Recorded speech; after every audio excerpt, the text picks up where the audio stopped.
오늘 설교 마음을 같이 하는 교회도 있습니다만 오늘 설교는 제가 보통 하던 설교 방식과는 좀 다르다 하는 거 아마 느낄 수가 있을 것입니다. 본문을 중심으로 해서 본문을 내용으로 중심을 두고 풀어가는 설교가 아니고 주제에 맞추어서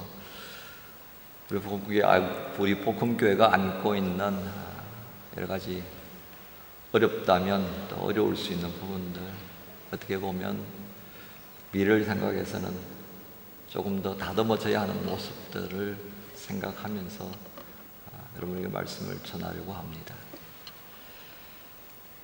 복음교회는 1970년 여러분 잘 알고 있는 카스트로 라우셀에 있는 에린 광산에 일하시던 교우들이 중심이 되어서 예배를 드리기 시작했습니다. 그렇게 기숙사에서 평신도들이 모여 첫 예배를 드리기 시작했고 72년 저희 집 근처에 있는 게아테 교회에서 이제 공식적인 처소를 마련하고 예배를 드리게 되었습니다. 그리고 여기 멜랑이턴 교회는 74년에 옮겨와서 지금까지 자리하고 있습니다. 그래서 여러분들 오래되신 분들은 이 멜랑이턴 교회가 독일 교회가 아니라 우리 교회라고 하는 느낌을 많이 가질 것입니다. 힘이 좀 있으셨을 때는 여러분들 제가 듣기로는 앞에 있는 도로에 풀도 뽑으셨다고 얘기 들었습니다.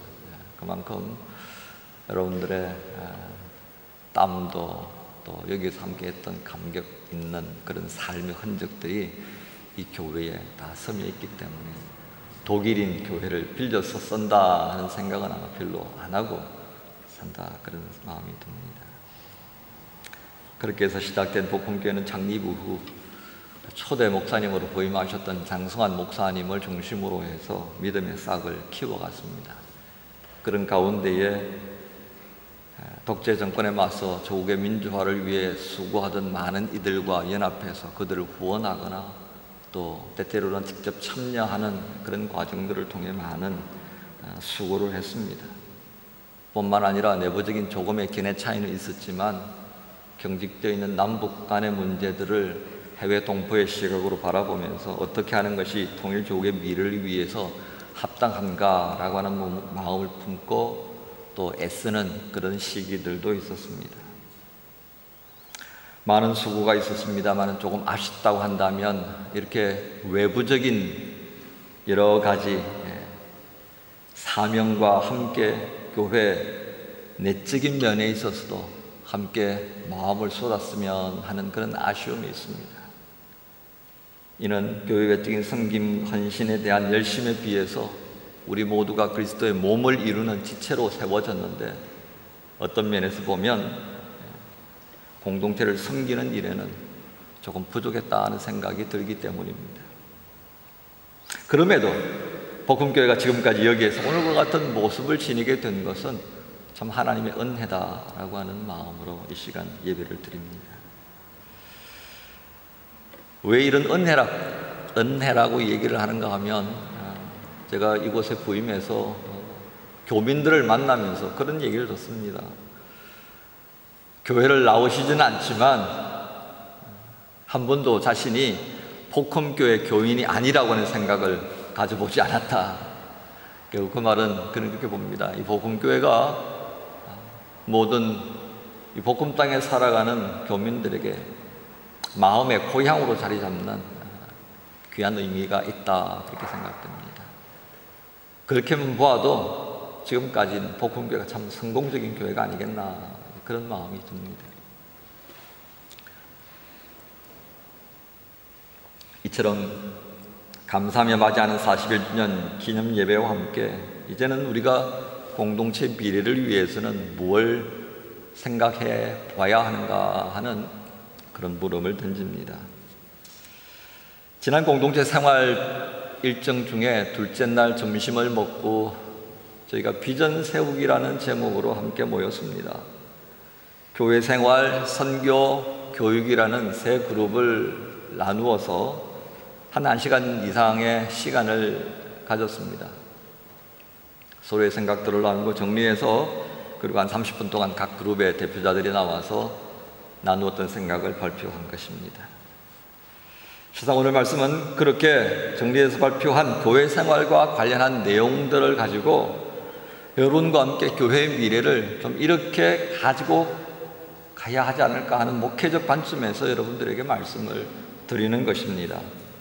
첫 번째는 교회 안에서 이루어지는 실천적 과제에 대한 태도에 관한 부분, 그렇게 말씀드릴 수 있겠습니다. 이는 공동체를 구성하는 많은 이들이 책임 있는 자세를 가졌으면 하는 바람 속에서 나온 이야기입니다. 즉, 전면에 나서서 일하시는 분들보다도 미온적이고 소극적인 구경하는 분들이 복음교회에 참 많다라고 하는 것입니다.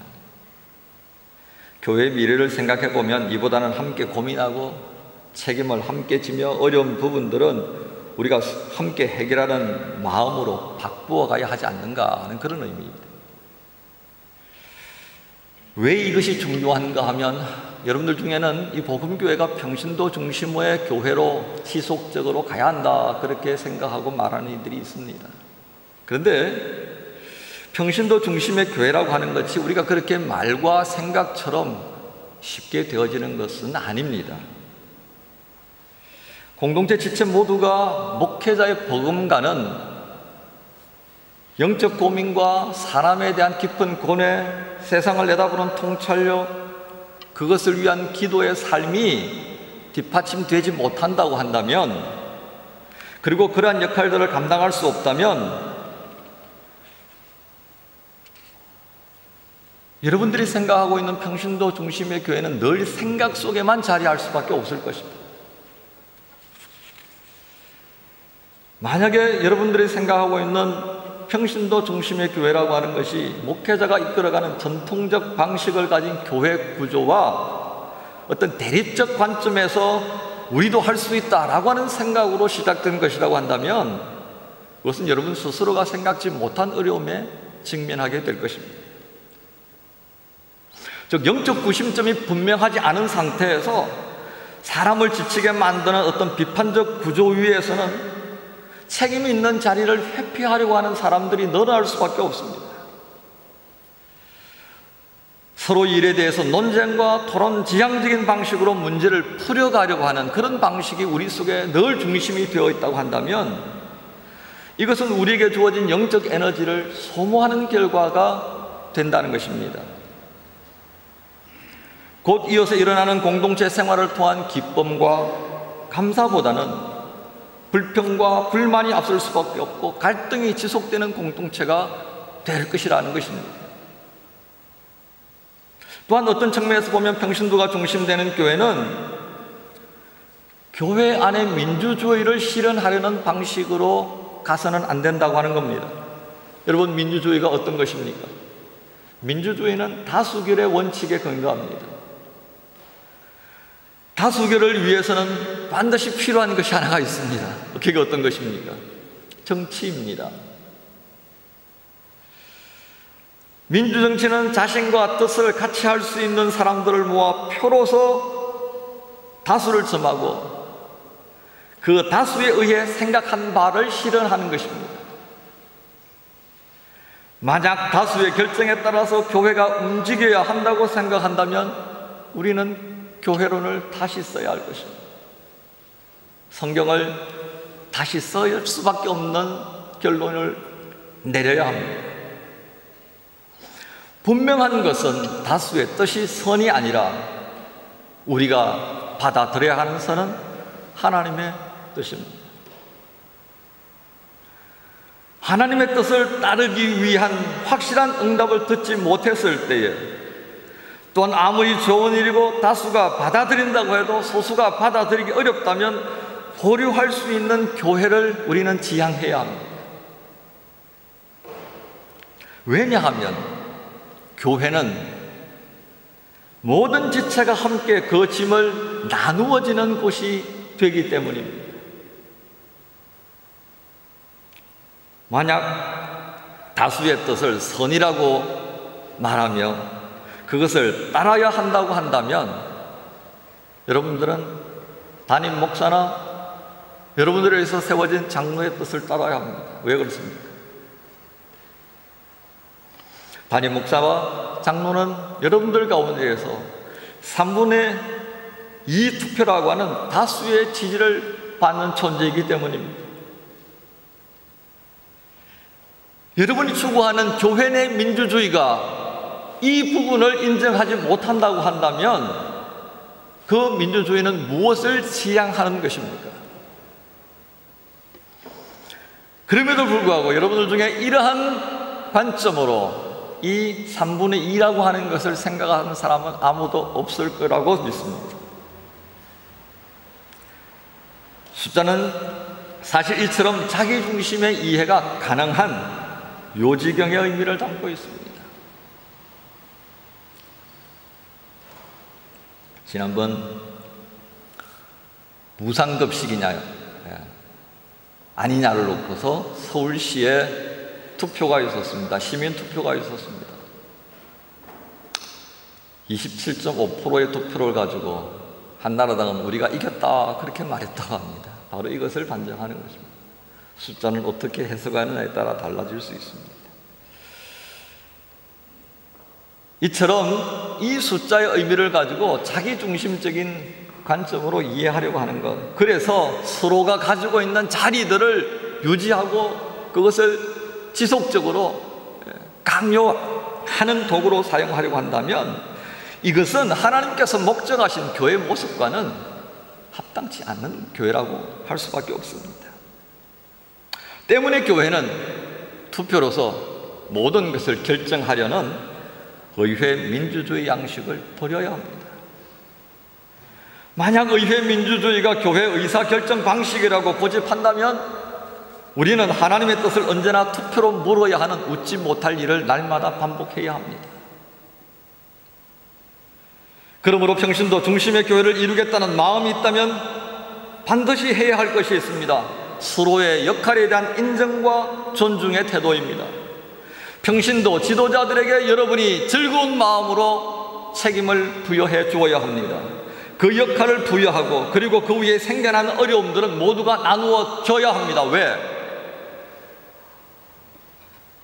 그가 겪는 어려움은 곧 우리가 겪어야 할 어려움이기 때문에 단지 그가 나를 대신해서 우리 공동체를 대신해서 그가 먼저 그 어려움을 겪었기 때문입니다. 이러한 마음이 전제되지 못한 평신도 중심의 교회에서 이루어지는 회의, 실천 과제들은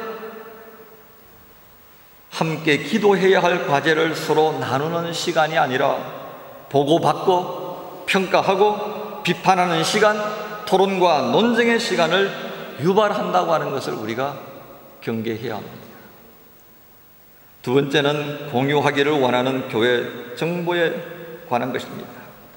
사실 관심을 가지고 살펴보지 않는다면 아무리 많은 정보가 있어도 그것은 자신에게 아무 의미가 없습니다.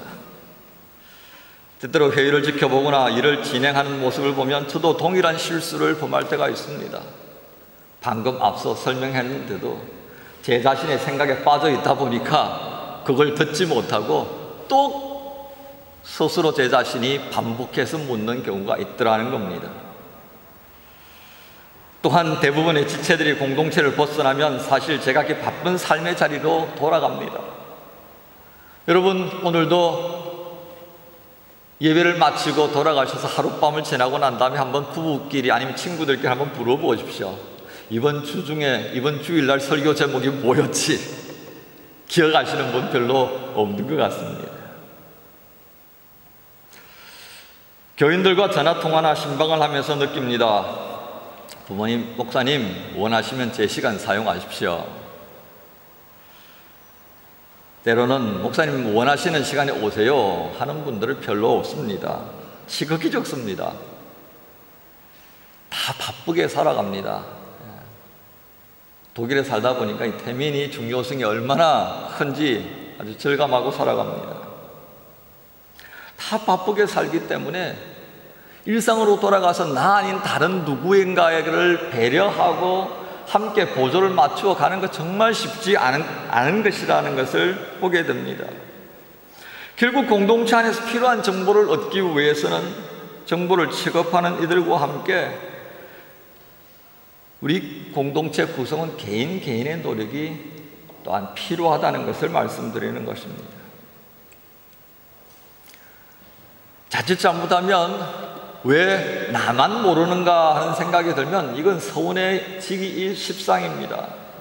다 알고 있는데 나만 모른다는 것, 그거 우리 한국식으로 표현하면 뭡니까? 왕따가 되는 겁니다.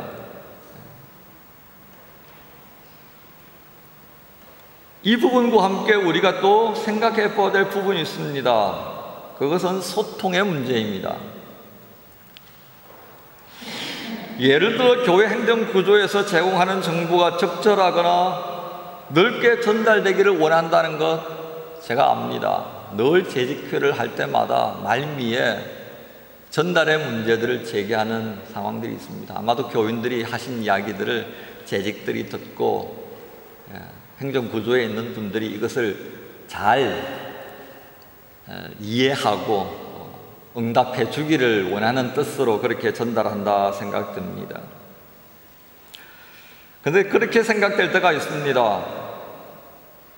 그렇게 정보가 적절하고 넓게 전달되기를 원하는 것과 마찬가지로 우리 스스로는 자신에 관한 정보들을 얼마나 열어놓고 살아가고 있는가 하는 것입니다.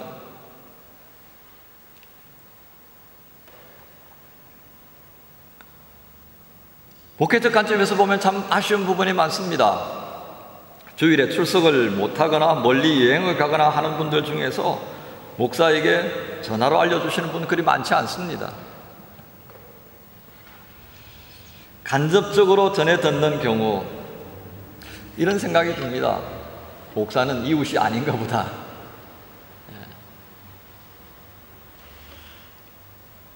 오해하지 마십시오. 여러분에게 제 서운한 마음을 전하기 위해서 이렇게 한 것 아닙니다. 예를 들어 본 것입니다. 여러분들 만약에 가까운 분들과만 서로 정보를 공유한다고 생각해 보십시오.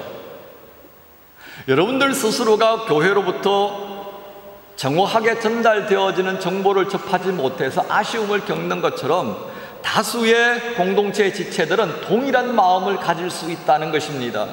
때문에 우리 공동체 지체들 속에는 서로가 가지고 있는 정보들을 좀 쉽게 열어놓고 살아갔으면 참 좋겠습니다. 바로 이것이 소통의 문제를 제가 예로 들어서 설명한 것입니다. 여러분, 공동체 안에서 자신에 관한 정보를 제공하기가 어렵다고 생각된다면 공동체 전체의 정보가 어떻게 자연스럽게 소통이 될 수 있겠습니까? 전달의 문제와 함께 존재하는 이 소통의 문제를 우리가 함께 풀어야 한다고 믿습니다. 이를 위해서는 좀 수고스럽지만 이 교회의 어른 되신 분들이 좀 애를 쓰셔야 한다 생각됩니다. 먼저 권하고 또 젊은 분들은 그것들을 배우고 행하려고 하는 자세가 있어야 하지 않겠나 생각됩니다. 공동체에는 어쩔 수 없이 연세 많은 분들과 젊은 사람들과 어린 사람들이 공존할 수밖에 없습니다. 신앙교육의 이론 가운데 가장 효과적이고 가장 아름다운 교육 과정이 형성되는 것은 공동체라고 했습니다. 함께 살아가는 다양한 세대가 있음을 통해서 서로 배우고 가르칠 수 있는 상황들, 우리 공동체가 그리해야 하지 않겠는가 하는 마음입니다. 젊은 세대들이 소통의 부분에 상당히 취약합니다. 그렇기 때문에 연세 드신 분들의 소통의 경험들이 대단히 중요하다 하겠습니다. 내가 하느냐 안 하느냐의 문제를 떠나서 우리가 함께 공유하고 함께 감사할 수 있는 공동체의 모습들을 만들어가는 모습이 얼마나 소중한지를 우리가 다시 한번 볼 수 있었으면 좋겠습니다. 뒤에 문을 좀 열어두시죠. 오시는 것 같은데. 결국 이 소통의 문제를 우리가 해결한다면 가정에서와 마찬가지로 우리 모두가 복음 가족이라고 하는 개념으로 살아가는 교회를 만들 수 있겠다고 생각됩니다. 소통과 관련해서 또 생각해야 될 부분이 있습니다. 직접 듣고 확인하기 전에 예단하지 말고 듣기는 빨리 하되 말은 천천히 하자는 것입니다. 여러분, 내뱉고 나면 주워 담을 수 없는 것이 말이라고 했습니다. 또 조심해야 하는 것이 바로 이 부분 아니겠는가 하는 마음입니다. 세 번째는 화답하는 모습입니다. 여러분, 공동체 안에서 수고한 이들에 대한 감사와 격려의 마음이 조금이라도 있다면 어떤 형태라도 반응이 있을 거라고 저는 그렇게 생각합니다. 만약 앞에 서서 일하는 이들이 여러분 나의 자녀라고 한번 생각해 보십시오. 내가 참 아끼는 사람이 지금 앞에 나와서 참 애를 쓰고 있다고 한번 생각해 보십시오. 여러분, 가만히 있지 않을 거라고 저는 믿습니다. 어떻게든 격려하고 있다고, 박수치고 있다라고 하는 모습을 여러분 보여주시기 위해서 반응을 할 거라고 저는 그렇게 생각합니다. 여러분, 이게 성서적 태도라고 저는 믿습니다. 그래서 예배 중일 때는 아멘으로 화답합니다. 여러분, 성가대 찬양 끝나고 난 다음에 좀 큰 소리로 아멘 하시면 좋겠습니다. 제 설교 끝나고 기도 후에 찬양팀 나와서 찬양합니다. 좀 감사한 마음으로, 함께 격려하는 마음으로, 잘 모르는 찬양이지만 함께 열심히 좀 하시면 참 좋겠습니다. 다 우리 자녀들 아닙니까? 내가 못하는 것 앞에 나와서 열심히 찬양하면서 하나님을 향한 우리의 마음을 드릴 수 있기를 위하여서 준비하고 나온 자녀들 아닙니까? 어떻게든 그들이 잘할 수 있도록 함께 맞추어주는, 함께 추임새를 넣어줄 수 있는, 그게 우리 전통적 아름다움이 아니겠느냐, 그렇게 생각하는 것입니다. 또한 예배가 끝났을 때는 인사로 나타나는 것이 화답이라고 생각됩니다. 청년, 장년, 청소년, 주일학교 가리지 말고 모두가 반갑게 인사를 나누며 서로가 함께 예배드릴 수 있어 감사였다라고 하는 것들을 나눌 수 있어서 참 좋겠습니다. 예배를 끝나고 제가 출입구에 서서 인사를 하려고 이렇게 보면 이 두 그룹으로 나누어집니다. 어떻게 나누어지는지는 제가 말씀드리지 않겠습니다. 여러분, 서로 악수로 반감을 나누고 감사를 나누고 용기를 주며, 참 교회를 가면 내게 용기가 생겨, 교회를 가면 내 잘 모르는 어른들이지만 내가 힘을 얻는다고, 내가 잘 모르는 젊은이들이지만 저 젊은이들을 보면 소망이 생긴다고 하는 것이 우리 공동체에 있어야 하지 않겠습니까? 이게 다른 것을 통해서 생기지 않는다고 봅니다.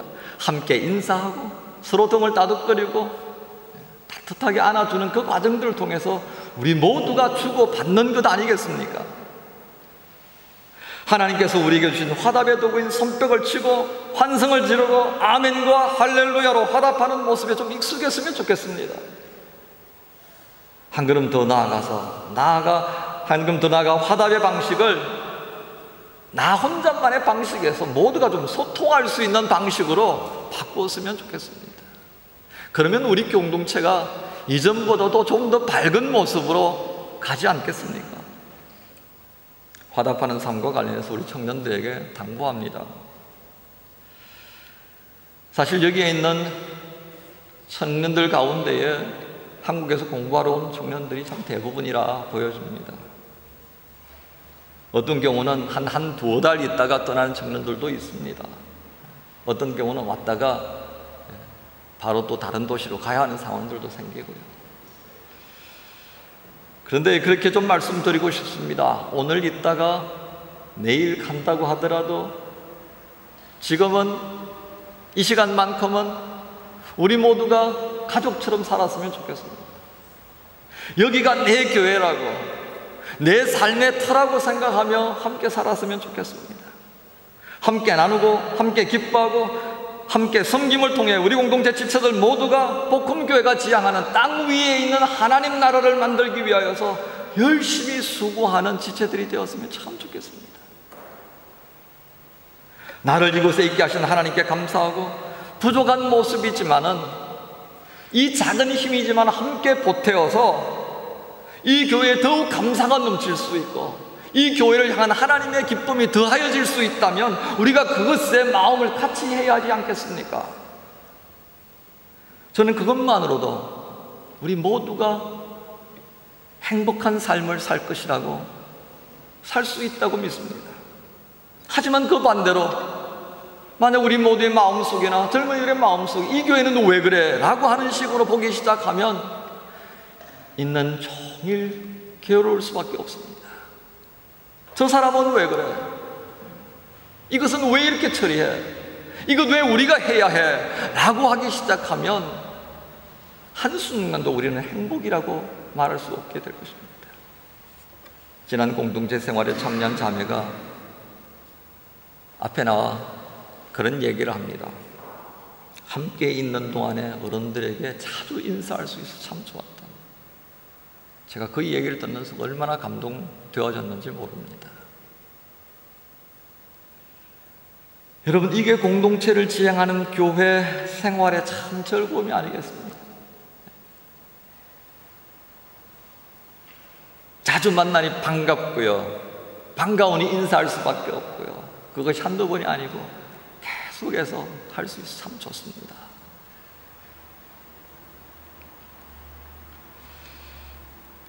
여러분, 인사에 부지런했으면 좋겠습니다. 우리 모두가 인사에 참 부지런했으면 좋겠습니다. 또한 어른들은 인사받을 때 저 사람이 누군가 하고 받지 마시고요, 그저 그냥 반갑게 받으시면 좋겠습니다. 그리고 잘 모르면 물어봅시다. 내가 잘 모른다고, 미안하다고, 언제 왔냐고. 그러면 우리가 가족이라는 게 더 분명하게 느껴지지 않겠습니까? 또한 예배 후에 친교 시간에 가지는 순서들도 우리가 함께 관심을 가졌으면 좋겠습니다. 우리가 큰 공간이 4개가 있다 보니까 안에 구석에 들어가 버리면 이게 소리가 잘 안 들립니다. 그래서 제가 이렇게 진행하면서 떠보면 늘 나와서 함께 하는 이들만 함께 한다 하는 생각을 떨칠 수가 없습니다. 그런데 공동체는 이런 함께하는 의식들, 예식들을 통해서 우리가 지체라고 하는 생각을 유지하게 됩니다. 가족도요, 아버지는 새벽 일찍 나가고 밤늦게 들어오면 비록 가족이라는 울타리 안에 있기는 하지만 아이가 그렇게 해서 10년 지나고 20년 지나가면 부모지간의 정이 없어진다고 하지 않습니까? 하물며 일주일에 고작해서 한 번 만날까 말까 한데 그나마도 얼굴 제대로 부딪힐 수 있는 시간 가지지 못한다면 우리가 어떻게 서로 공동체 지체라는 이야기로 묶어갈 수 있겠습니까? 그저 그것은 목사 한 사람의 바람일 수밖에 없다 생각됩니다. 공동체가 공동체답기 위해서는 힘들지만 함께하는 일에 열심을 내지 않으면 안 된다는 것을 말씀드립니다. 여러분, 오늘 제가 드리는 말씀들이 목사가 하는 잔소리가 되지 않았으면 좋겠습니다. 복음교회를 향하신 하나님께서 은혜를 참 많이 주셨습니다. 우리에게 주신 이 은혜들을 가지고 앞으로의 시간들 우리가 어떻게 감당할 것인가 한 번 더 헤아려 볼 수 있다면 오늘 제 드린 말씀을 잔소리라 여기지 마시고 우리가 마음을 같이 할 수 있는 기회로 삼고 마음에 담아두시면 좋겠습니다. 오늘 말씀의 결론을 맺습니다. 오늘 본문에 보면 제자들의 이름과 예수의 형제 또한 여자들과 예수의 모친 마리아가 마음을 같이하여 흔들림 없이 기도에 전념한 모습을 보여줍니다. 여러분, 왜 사도행전 전반부에 이 같은 사건들을 기록해 두었겠습니까? 여기에 기록되어진 사람들의 이름을 하나씩 되뇌어보면서 이들이 어떻게 살았는가를 한번 기억을 더듬어 보십시다. 한 사람 한 사람 이름 속에 참 많은 사연이 담겨 있습니다. 그런데 오늘 이 사람들이, 그 다양한 사연을 안고 있는 사람들이지만 예수님 성천 후 말씀을 남겨주신 것에 마음에서 무엇을 근거로 마음을 함께 할 수 있겠습니까? 목사의 말입니까? 장로님의 말씀입니까? 교회 아주 오래되시는 어른들의 말씀입니까? 아무것도 아닙니다. 우리가 마음을 같이 할 수 있어야 하는 것은 오직 주의 말씀입니다. 초대교회는 우리에게 바로 그것을 말씀합니다. 그 말씀에 근거하여서 마음을 같이 하였고 기도에 전념한 이후 이 초대교회는 엄청난 은혜에 직면합니다. 창립 41주년을 맞이하는 복음교회가 이와 같이 되었으면 좋겠습니다. 주님의 말씀에 마음을 같이 하여서 우리가 서로 다른 모습을 지녔지만 그럼에도 우리를 여기에 있게 하신 주의 뜻에 마음을 두고 같이 하는 교회.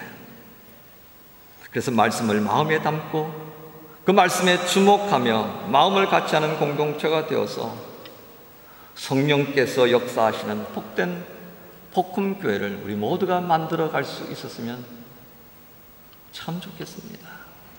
이를 통해서 여러분들 속에는 감사가, 주님께는 큰 영광이 되는 교회 되기를 소망합니다. 기도하겠습니다.